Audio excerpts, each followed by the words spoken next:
I said to the police, the Key County Beach Police, so what about the boat? And they said, well, it's yours. I said, it's mine. And they said, yep, you have to take care of it.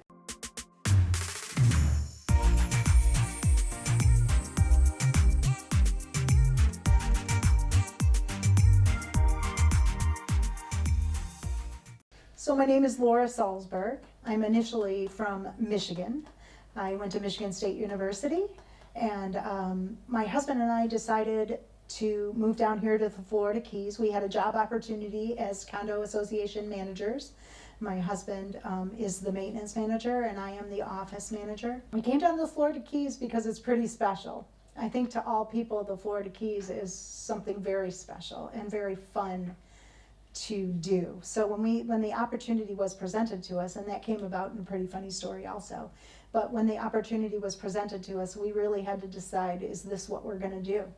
And it's a pretty brave and bold move. So we said, yes, we're going to the Keys. We moved our family here, and we started managing a condominium complex. We are dealing with migrant boats on our beautiful white sand beaches in Key Colony Beach. We're our own city, which is unique in itself. Many people vacation and come to visit us in Key Colony Beach. We started, I think in December, getting migrant boats on our beaches.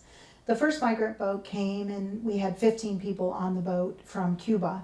And the Border Patrol was there, the Key Colony Police were there, the Coast Guard was there to receive the migrants as they got out of their boat on our beach. That was our first experience with it. So as they're leaving, they took the Border Patrol took the migrants in a van. I said to the police, the Key Colony Beach Police, so what about the boat? And they said, well, it's yours. I said, it's mine. And they said, yep, you have to take care of it. Get rid of it, do whatever you want with it. And so that was my first realization, what are we gonna do? The part of our beach that the boat landed on was in front of a unit of an elderly person who had COPD. It had diesel fuel and oil on the boat, and therefore it was very smelly. You could actually smell it on our pool deck, which was 50 feet away. And so immediately that owner's like, you've got to get rid of this boat. It's affecting my wife. We've got to get rid of this boat. So we really didn't have a choice at that point. I was calling all the agencies, the Coast Guard, the FWC, Monroe County. I was just trying to find who takes care of these boats. They're like, call businesses. Some businesses like to decorate their lawns with them or like to decorate with them. So I called several businesses who were known in the past to get a boat. And no, we have too many, we don't need boats. So I couldn't find anyone to take it. So then I called the Coast Guard because of the diesel fuel. Also, to get rid of these boats, you have to get rid of the the fuel and whatnot. That's very dangerous if it gets in the water. It could affect sea life. We're a turtle laying beach, our particular condominium association, which I think most in Key Colony Beach are turtle laying beaches. So it's very important that we not have diesel fuel spilled on our beaches or in our ocean for that matter. So we called around and we got tow truck company in Key West who would come and dispose of the diesel fuel and get rid of the boat. The bill for that was a $3,000 bill for our condominium association. It was very unexpected. It wasn't in a budget. That's very important when you're managing a condominium complex, if it's in the budget. And if not, we need to figure out what we're going to do about that. So we had it towed away for the $3,000. And then in the next 2 months, we've had 3 boats land on our beach. And we've had 4 total. 1 didn't land. So they jumped out when it was out to pretty far out and they swam in. So that's our experience alone, one condominium in Key Colony Beach, experiencing 4 migrant boats in 2 month span of time. So it became a huge issue for our owners. How are we going to come up with $3,000 every 2 weeks to get rid of boats? That's not in our budget. So it became a very big issue. What do we do about these boats? How is it our responsibility for these boats? Our first boat we had towed. Our second boat landed, however, at high tide it got carried out to sea. And then our third boat didn't land, and the migrants swam in. The Coast Guard was surrounding them and gave them life jackets, but they swam into shore at our beach. And then the fourth boat was just got towed away this week from our property by the FWC. When we first got interviewed by the Channel 7, we didn't have a plan for removing the boats, and we didn't know that they were going to be paid for.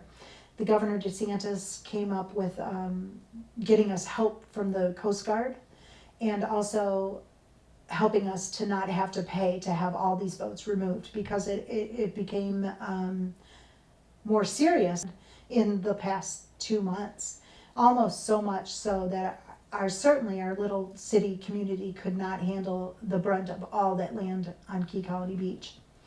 So the governor got involved, and also Senator Rick Scott got involved, and they've all been visiting the Keys, seeing the dilemma, seeing how many people yesterday I think a Haitian boat just landed with 400 immigrants on that boat.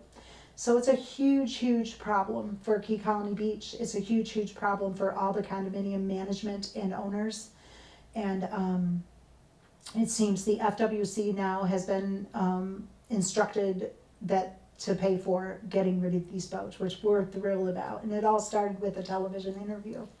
So we're completely thrilled that that's going to happen. Thank you, Governor DeSantis. Thank you, Rick Scott, for that. With the immigrant boat problem here, a homeowner in Key Colony Beach had a migrant boat land in their property, and they found out it was their responsibility to get rid of it. They paid $2,500 to get rid of their boat, but they were hassled a little bit by the city to remove the boat, which they didn't understand, and they were very perplexed. So they decided and upset.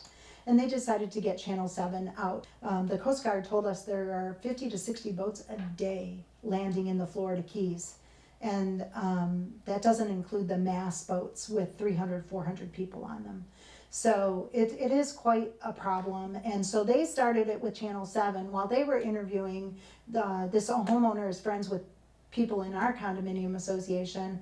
And one of our board members said to Channel 7, you got to go talk to our manager. We're dealing with this boat. We've had 3 boats land, and we're dealing with this boat problem as well.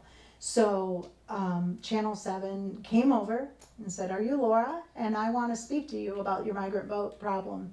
So it was a day that I wasn't quite dressed. I was dressed very casually, very Keys-like, and with my flip-flops and my hair pulled back in a ponytail, and they came and they're like, can we interview? And I'm like, sure.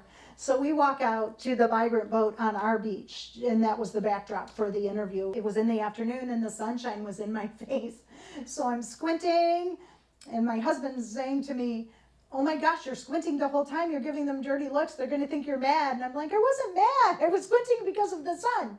So that was pretty funny. But they did interview me. I did get to tell them about our migrant boat and getting it removed. And it was a great experience being with them. There was the cameraman, and he was very supportive, and he's like, don't worry, I can fix everything, and you'll be fine, so it was quite unique. And they had to tell me a couple times who to look at, because I was looking at the cameraman. He's like, look at her, So when the first boat landed in our beach at Key Colony Beach, the migrants jumped off. They kissed the sand that they landed on.